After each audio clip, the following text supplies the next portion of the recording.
মানি নে। এই বিচার আমার মানার মতন কোনো ক্ষমতা নেই। আমার ভিতরেতে কোনো সময় করছে না যে আমার মনি দূষিত, আমার মনি বিনা দোষ। আমি মা হয়ে আমার মন ভিতরে কোনো সময় করছে না যে আমার মনি দূষিত।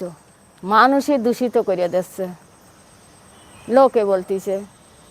লোকের কথা তো আর আমি বিশ্বাস করবো না। আমার মা, আমি বিশ্বাস করবো না। আমার মনে হচ্ছে যে আমার মনি দূষিত না। আমার মনি যদি দূষিত হইতো তাহলে গলায় জোর করে কোনো কথা বলতে পারতো না আপনাদের সামনে।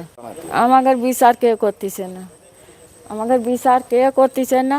এখনই বর্তমান যে আমাদের পক্ষে কোনো লোকজন নাই, আমাদের পক্ষে কোনো লোকজন দাঁড়া করতে দিচ্ছে না, কারোর কাছে জাতি দিচ্ছে না, আর কেউ আমাদের পক্ষে কেউ দাঁড়াচ্ছে না। একজনে দাঁড়া করাইছে, সে এখনও কোনো কথাই বলে না। ভালো লোক দাঁড়ালে মনে হয় একটু বিচার পাতাম, ভালো মন্দ একটু ভাস পাতাম, শুনতে পারতাম।